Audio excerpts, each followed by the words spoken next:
Hello everyone, welcome to our YouTube channel EP Combo Guru. Today we will discuss about our first chapter of English reader book, The Last Lesson. 12th class, first chapter, The Last Lesson. The writer is Alphonse Daudet, who was a French novelist and short story writer. The Last Lesson is set in the days of Franco-Prussian War 1870 to 1871, in which France was defeated by Prussia led by Bismarck. Prussian then consisted of what now are the nations of Germany, Poland and parts of Austria. In this story, the French districts of Alsace and Lorraine have passed into Prussian hands. Read the story to find out what effect this had on the life at school. देखिए क्या बता रहे हैं यहाँ पे कि जो ये लास्ट लेसन चैप्टर है आपका अल्फोंस डोडेट ने लिखा है, जो एक फ्रेंच नोवेलिस्ट रहे हैं और शॉर्ट स्टोरी राइटर भी रहे हैं। उस समय लिखा है ये जब फ्रैंको पर्शियन वार चला हुआ था और उसमें फ्रांस हार गया था पर्सिया के हाथों, और उसका जो नेतृत्व किया था बिस्मार्क ने नेतृत्व किया था। पर्शियन ने क्या किया, उस समय कौन कौन से थे इसमें, जर्मनी, पोलैंड और ऑस्ट्रिया के कुछ पार्ट इसमें शामिल थे। इस स्टोरी में फ्रांस के जो दो डिस्ट्रिक्ट थे एल्सेस और लोरेन, वो क्या हो गए, वो पर्सिया के हाथों में चले गए थे। आइए इस स्टोरी को पढ़ते हैं कि क्या इफेक्ट उसका स्कूल लाइफ पर क्या इफेक्ट पड़ा।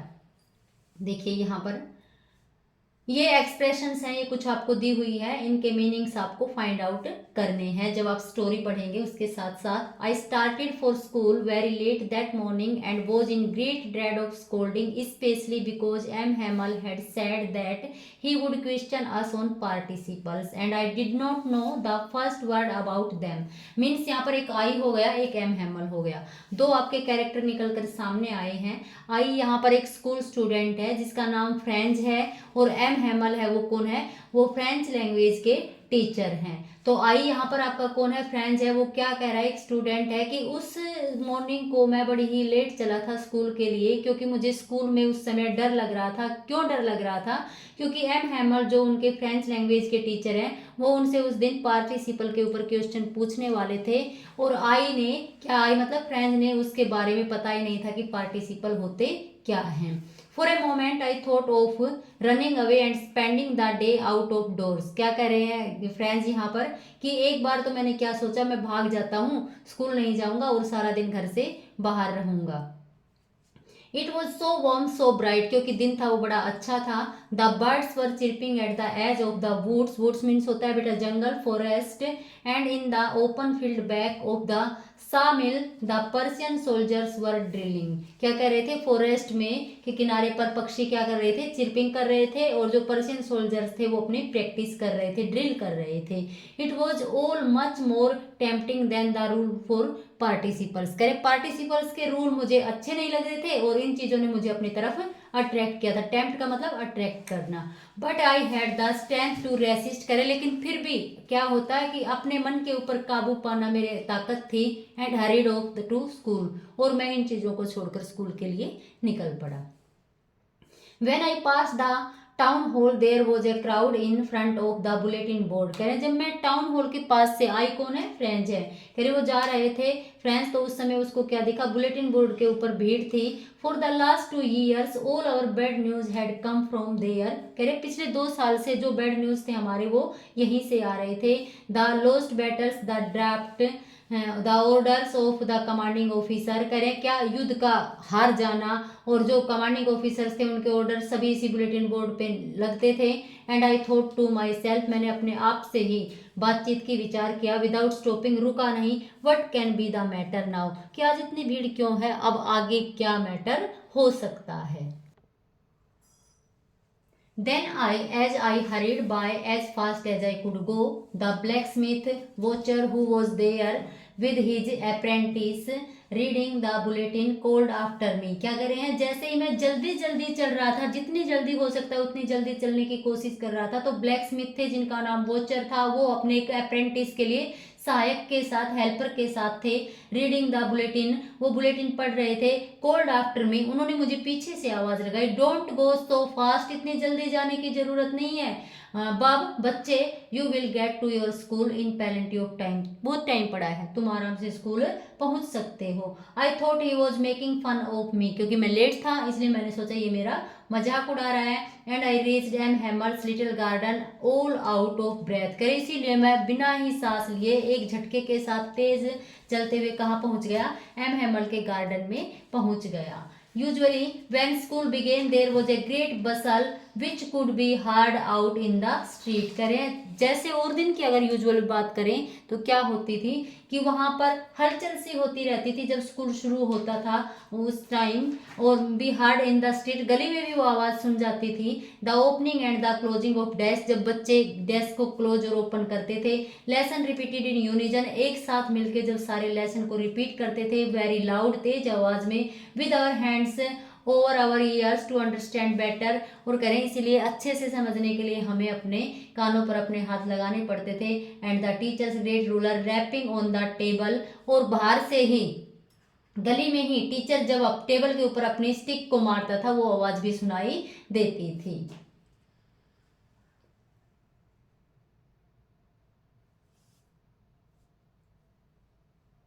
But now it was also still. I had counted on the commotion to get to my desk without being seen. क्या करें, लेकिन उस दिन तो इतनी शांति थी, क्या कह रहे हैं कि मैं खुद की ही बिना सोचे समझे मैं वहां पर अपनी सीट पर जाना चाह रहा था बिना किसी के देखे हुए। But of course that day everything had to be as quiet as Sunday morning, लेकिन उस दिन सब कुछ क्या था, संडे मॉर्निंग की तरह क्वाइट था। ये देखिए इसमें आपके लिए एक क्वेश्चन है कि हर चीज संडे मॉर्निंग की तरह, इसका क्या मतलब है आपका कि हर चीज संडे मॉर्निंग जैसी क्वाइट क्यों थी। देखिए संडे को क्या होती है, छुट्टी होती है, छुट्टी के दिन ना बच्चों की आवाज आएगी रिपीटेशन की, यूनिजन में जो आप अपना लेसन वो रिपीट करेंगे, ना बेंच डेस्क के खिसकने की आवाज आएगी और ना ही टीचर के रूल की आवाज आती है। तो वहां पर क्या होता है, जब स्कूल में होता है तो संडे को क्या होती है, शांति होती है। तो करे लेकिन वैसे नहीं होती और दिन नहीं होती शांति, लेकिन उस दिन क्या था कि संडे की मॉर्निंग की तरह ही स्कूल कैसा लग रहा था, बिल्कुल शांत लग रहा था। दो the window had to be though the window I saw my class through the window I saw my classmates already in their places, जब मैंने विंडो से झांक के देखा तो मेरे जो साथी थे क्लासमेट्स थे वो क्या थे, सारे अपने अपनी सीट्स पर थे। And M Hamel walking up and down with his terrible iron ruler under his arm, और जो एम हैमर थे उनका आयरन रूलर था, स्टिक थी, वो अपनी आर्म के नीचे थी और वो इधर उधर घूम रहे थे। I had to open the door and go in before everybody, फिर अब मुझे क्या करना था, दरवाजा खोलना था, सबके सामने जाना था। You can imagine how I blessed and how pretend I was, आप सभी अब कल्पना कर सकते हैं कि स्कूल शुरू हो चुका है, सभी बच्चे क्लासेज में हैं, टीचर ऑलरेडी प्रेजेंट है, तो मेरे डर के मारे क्या हाल हुआ होगा। बट नथिंग हैपेंड, लेकिन जैसा मैं सोच रहा था ऐसा कुछ हुआ ही नहीं।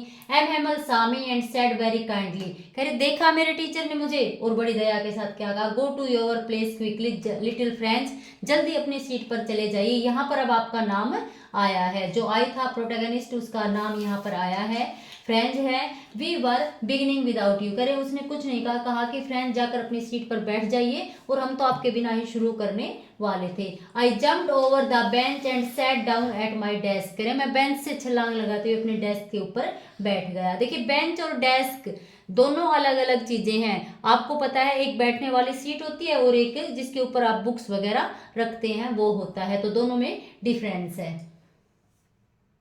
Not till then, when I had got a little over my fright, did I see that our teacher had on his beautiful green coat. क्या कह रहे हैं कि मैंने अभी अपने डर के ऊपर काबू नहीं पाया था कि उससे पहले मैंने देखा कि मेरे जो टीचर हैं वो अपने सुंदर ग्रीन कोट में है, his frilled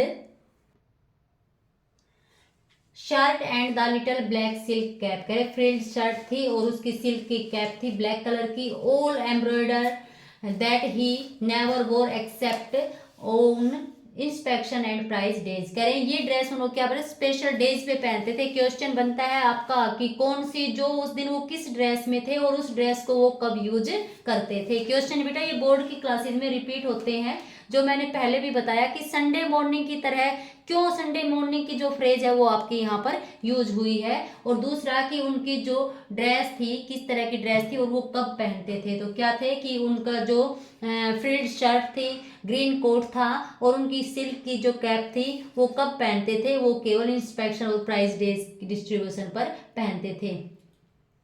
Besides, the whole school seemed go strange and सोलम। करे हर चीज क्या थी, हर चीज मुझे आज बड़ी ही शांत और अजीब लग रही थी। But the thing that surprised me most, अब क्या है कि किस चीज ने, ये क्वेश्चन भी आपका बनेगा कि किस चीज ने सबसे ज्यादा सरप्राइज किया, वो है देखिए एम हैमल अपने ग्रीन कोट में थे, उन्होंने उसको डांटा भी नहीं, स्कूल भी अजीब लग रहा था, ये सारी चीज सरप्राइजिंग थी। बट सबसे ज्यादा सरप्राइजिंग क्या था, but the thing that surprised me most was to see on the back benches that were always empty, the village people sitting quietly like ourselves। क्या थी सबसे जो अमेजिंग चीज थी, वो सरप्राइज जिसने किया वो क्या था कि जो बैक बेंचेस थे हमेशा कैसे पड़े रहते थे, खाली पड़े रहते थे, और आज वहां पर कौन बैठे थे, विलेजर्स बैठे हुए थे।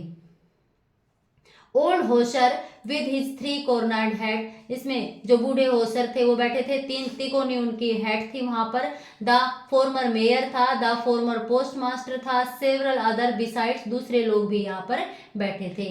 Everybody looked sad and Hauser had brought an old primer. Primer का मतलब क्या होता है, जिसमें आपके अल्फाबेट वगैरह विद पिक्चर के साथ में अल्फाबेट को एक्सप्लेन किया जाता है, जैसे ए फॉर एप्पल में एप्पल से पिक्चर किया जाते हैं। मान पूछो तो जब पहले के टाइम में इनको कायदा बोला जाता था, तो ये क्या होता है कि जिनमें पिक्चर्स के साथ में आपके अल्फाबेट के मीनिंग क्लियर किए जाते हैं उसको प्राइमर बोला जा रहा है। तो कह रहे हैं जो ओल्ड होसर थे वो क्या थे, अपने प्राइमर के साथ यहाँ पर थे। Thumbed at the edge and he held it open on his nails, कह रहे हैं वो किनारे पर बैठे हुए थे, उन्होंने इसको अपने घुटनों के ऊपर खोला हुआ था। With his great spectacles lying across the pages, और कह रहे हैं कि उस जो बड़ी बड़ी स्पेक्टेकल्स थी, स्पेक्स थे, उसने लगा रखे थे, वो पेजेस की तरफ देख रहे थे। While I was wondering about it all, करे मैं इन सारी चीजों को आज बड़ी ही आश्चर्यचकित होके सोच रहा था। M Hamel mounted his chair, M Hamel ने अपनी चेयर ली, and in the same grave and gentle tone which he had used to me said, और जैसे जिस टोन से वो मेरे को बातें करते थे उस टोन में उसने कहा, my children this is the last lesson I shell give you, कहा कि मेरे बच्चों ये लास्ट लेसन है जो मैं आपको दूंगा। The order has come from Berlin to teach only German in the schools of Alsace and Lorraine, क्योंकि ऑर्डर क्या आ गए हैं कि एल्सेस और लोरेन के स्कूल में क्या पढ़ाई जाएगी, ओनली जर्मन लैंग्वेज पढ़ाई जाएगी। The new master comes tomorrow, जो न्यू मास्टर है वो कल आ जाएगा। This is your last French lesson, आपका फ्रेंच का ये लास्ट लेसन है। I want you to be very attentive, मैं चाहता हूं कि आप ध्यानपूर्वक सुने। What a thunderclap these words were to me, कह रहे हैं कि बिजली की गर्जना जैसे ये शब्द ने मेरे ऊपर असर किया। मीमी यहाँ पर कौन है, फ्रेंच है। Oh the wretches that was what they had put up at the town hall, अच्छा ये चीजें थी, ये चीजें टाउन हॉल के किस पे लगी हुई थी, बुलेटिन पे लगी हुई थी। माई लास्ट फ्रेंच लेसन, मेरा ये लास्ट लेसन है। वाई, क्यों? I hardly knew how to write, मुझे तो मुश्किल से मैंने तो अब ये सीखा है कि लिखा कैसे जाता है। आई should never learn any more, कह रहे हैं क्या मैं इससे आगे मुझे नहीं पढ़ना चाहिए। आई मस्ट स्टॉप देयर, मुझे यहीं रुक जाना चाहिए। Then oh how sorry I was for not learning my lesson, मुझ पर खेद है मैंने अपने लेसन क्यों नहीं लर्न किए। For seeking birds' eggs and going sliding on the Saar, कह रहे हैं क्यों मैं बर्ड्स एग्स में और सार्स में स्लाइडिंग के लिए जाता रहा। My books that had seemed such A nuisance A while एगो, जो मेरी बुक मुझे कुछ टाइम पहले बकवास लग रही थी, सो हैवी टू कैरी, ऐसा लग रहा था इनको लाना मेरे लिए बोझ है। My grammar and my history of the saints, मेरी ग्रामर की बुक, सेंट्स की history were old friends now that I couldn't give up, अब मुझे ये क्या थे, मेरे ओल्ड फ्रेंड्स लगते थे जिनको मैं छोड़ नहीं सकता था। एंड एम हैमल, और करें टीचर के बारे में to the idea that he was going away, कि अब ये जाएंगे इस विचार से, that I should never see him again, करें क्या मैं उसको कभी नहीं देख पाऊंगा। Made me forget all about his ruler and how cranky he was, तो करें मैं भूल गया कि किस तरह से वो स्टिक का यूज करते थे और किस तरह से मुझे वो चिल्लाकर पनिशमेंट देते थे। पुअर मैन, बेचारे। It was in honor of this last lesson that he had put on his fine Sunday clothes. अच्छा, इसी वजह से सम्मान के लिए ही अपने संडे क्लोथ्स में हमें लास्ट लेसन देने के लिए आया है। एंड नाउ आई अंडरस्टूड, और अब मैं समझ गया, why the old men of the village were sitting there in the back of room। अब मुझे समझ आ गया कि क्यों विलेजर्स बैक में बैठे हुए हैं। It was because they were sorry too that they had not gone to school more। शायद उनको भी खेद है कि वो स्कूल में ज़्यादा नहीं जा सकते। It was their way of thanking our master for his 40 years of faithful service and of showing their respect for the country that was theirs no more। करे शायद ये उनका वे था कि उस टीचर को अपना रिस्पेक्ट देने के लिए जिसने 40 साल तक सर्विस दी, और शायद अपने देश के लिए वो क्या करने थे, वो ट्रिब्यूट कर रहे थे, रिस्पेक्ट पे कर रहे थे जब अब वो किसी और का गुलाम हो चुका था। while I was thinking all this I heard my name called. मैं ये सोच ही रहा था, मेरा नाम बुलाया गया। It was my turn to recite, अब मेरी टर्न आ गई थी रिसाइट करने की। What would I not have given to be able to say that dreadful rule of for the participle all through.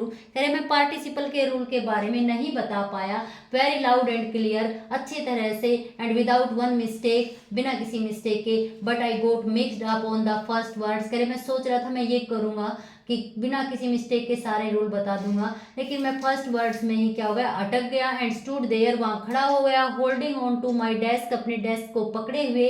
My heart beating and not daring to look up, अब मेरा दिल धड़क रहा था और मैं ऊपर भी नहीं देख पा रहा था। आई हार्ड एम हैमल से टू मी, मैंने सुना एम हैमल ने क्या कहा, I won't scold you little friend, you must feel bad enough. कह रहे हैं कि मैं तुम्हें डांटूंगा नहीं, तुम्हें खुद ही बुरा महसूस होना चाहिए।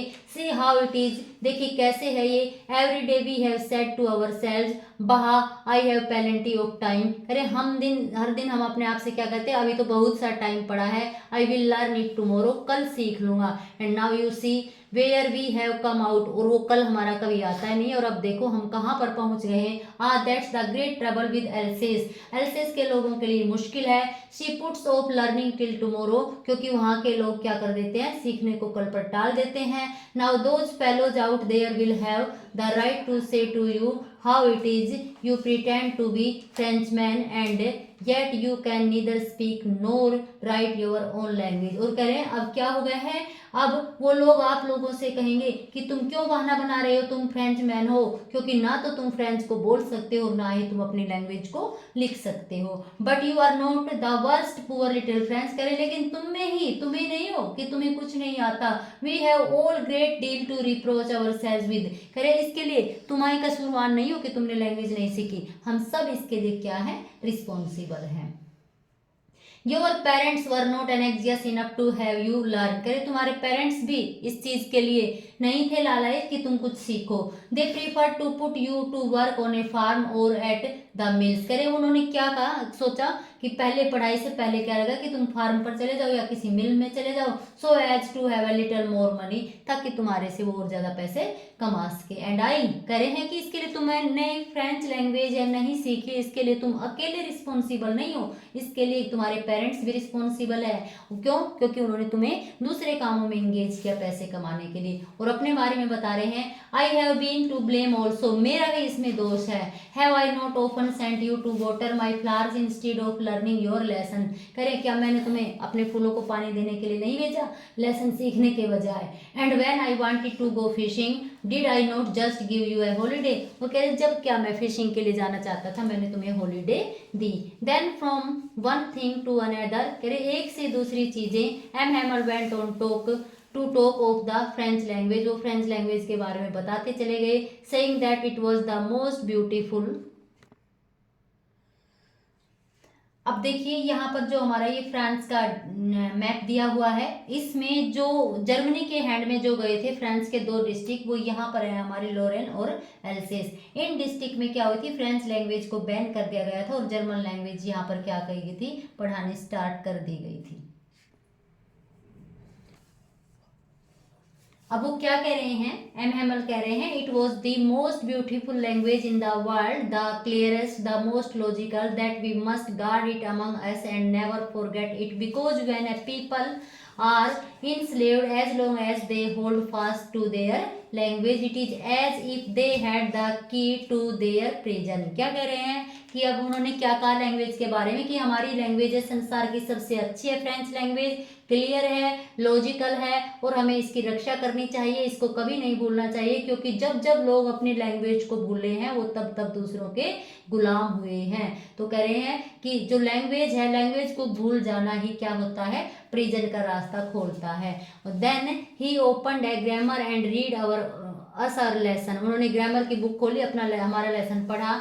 आई was amaze to see how well I understood it, मुझे बड़ा आश्चर्य हुआ कि मुझे समझ आ रहा था। All he said seemed so easy, हर चीज बड़ी आसान लग रही थी। I think too that I had never listened so carefully, मैंने ये महसूस किया कि मैंने आज से पहले ध्यान से नहीं सुना। And that he had never explained everything with so much patience, और शायद मेरे टीचर ने भी क्या नहीं किया। ही अगर आपका ये यहाँ पर पैसेज आ जाए, सॉरी ये पैराग्राफ या पैसेज यहाँ पर आ जाता है आपका और ही पूछ लेते हैं कौन है, तो अगर आपने ये चैप्टर पढ़ रखा है तो ही यहाँ पर कौन है, एम हेमल है। तो ये क्या कह रहे हैं फ्रेंड्स कि शायद मैंने ध्यान से इतना नहीं सुना और उन्होंने इतनी पेशेंस में रह के इसको समझाया नहीं, तभी मुझे ये लेसन क्लियर नहीं हो रहा था। आज फर्स्ट टाइम वो इतनी पेशेंस से पढ़ा रहे हैं और मैं इसको इतनी अंडरस्टैंडिंग से सुन रहा हूँ, तो मुझे ये क्लियर हो रहा है। It seemed almost as if the poor man wanted to give us all he knew before going away, ऐसा लग रहा था जैसे ये हमें जाने से पहले सब कुछ देना चाहता हो। And to put it all into our heads at one stroke, और शायद एक स्ट्रोक में हमारे दिमाग में ये चीजें डाल देना चाहते हूँ। After the grammar we had a lesson in writing, grammar के बाद राइटिंग में हमें एक लेसन मिला। That day M Hamel had new copies for us, M Hamel के पास हमारे लिए नई कॉपीज थी। Written in a beautiful hand, round hand, France Alsace, France Alsace, कह रहे हैं उन्होंने क्या लिखा हुआ था, फ्रांस एल्सेस लिखा हुआ था। They looked like little flags floating everywhere in the school room, और वो वर्ड्स थे वो ऐसे लगते थे जैसे स्कूल रूम में क्या है, ये स्कूल रूम में जो फ्लैग्स हैं वो तैर रहे हो। Hangs from the rod at the top of our desks, और ऐसा लगता था हमारे डेस्क के ऊपर ये टंगे हुए हों। You ought to have seen how everyone set to work and how quiet it was, कह रहे हैं कि हर व्यक्ति काम के लिए लगा हुआ था और पूर्ण रूप से वहां पर शांति थी। The only sound was the scratching of the pens over the paper, एक ही तरह का साउंड था कि पेपर के ऊपर जो पेन चल रहा था। Once some beetles flew in, कुछ बीटल्स आई वहां पर, but nobody paid any attention to them, लेकिन किसी का इसके ऊपर कोई ध्यान नहीं था। Not even the littlest one, करें कोई सबसे छोटा भी इसकी तरफ ध्यान नहीं था। देखिए जब भी कोई हम पढ़ रहे होते हैं तो अगर कोई पक्षी वगैरह आता है तो ध्यान एकदम ऑटोमेटिक वहां पर जाता है, लेकिन यहाँ पर क्या कह रहा है कि आज सब हमारा सबका ध्यान कहाँ था, लैंग्वेज सीखने में था, इसीलिए जब बीटल आई तो भी किसी का ध्यान नहीं गया, यहाँ तक कि जब से छोटा जो बच्चा था उसका भी ध्यान इसकी तरफ नहीं गया। Who were dried on tracing their fish hooks as if that was French too, करें वो अब क्या करता, ट्रेस कर रहा था जैसे वो फ्रेंच लैंग्वेज को सीख रहा हो। On the roof the pigeons cooed very low, करे रूफ के ऊपर पिजन्स बोले। And I thought to myself, और मैंने अपने आप से सोचा, will they make them sing in German even the pigeons, मैंने कहा कि वो यहाँ पर किसको, फ्रेंच लैंग्वेज को वो यहाँ पर स्टॉप कर रहे हैं, करें क्या, लेकिन वो पिजन्स को भी जर्मन में ही बोलना सिखाएंगे। इसका क्या मतलब है, यहाँ पर आपका आएगा कि ये जो आपकी स्टेटमेंट है वो क्यों ली गई है। तो इसका मतलब ये क्या है कि वो हमें फोर्स कर देंगे कि हमें जर्मन लैंग्वेज ही यूज करनी है लिखने में, करें, लेकिन क्या हमारी जो जर्मन लैंग्वेज हमारे हार्ट में है, सॉरी फ्रेंच लैंग्वेज हमारे हार्ट में है, तो करें क्या वो हमारे हार्ट से उस फ्रेंच लैंग्वेज को निकाल पाएंगे। इसका मतलब यहाँ पर ये है कि हमारे नेचर में, हमारे हार्ट में जो फ्रेंच लैंग्वेज के लिए लव है, रिस्पेक्ट है, क्या वो उसको दूर करेंगे। It means they can't remove the love for French language from the heart of the French people. Whenever I looked up from my writing, I saw M. Hamel sitting motionless in his chair and gazing first at one thing then at another. कह रहे जब मैंने अपनी writing से ऊपर उठ के देखा तो एम हेमल अपने मोशनलेस अपनी चेयर में बैठे हुए थे और क्या कर रहे थे कि कभी एक चीज को कभी दूसरी चीज को देख रहे थे, as if he wanted to fix in his mind just how everything looked in that little school room, कि वो शायद ये कोशिश कर रहे थे कि वो देखें कि इस छोटे से स्कूल रूम में चीजें कैसी दिखती हैं। Fancy 40 years he had been there in the same place, क्योंकि 40 साल वो एक ही जगह पर रहे, with his garden outside the window, window के आउटसाइड उसका गार्डन था, and his class in front of him, और उसके सामने उसकी class. Just like that. Only the desk and the benches had been worn smooth.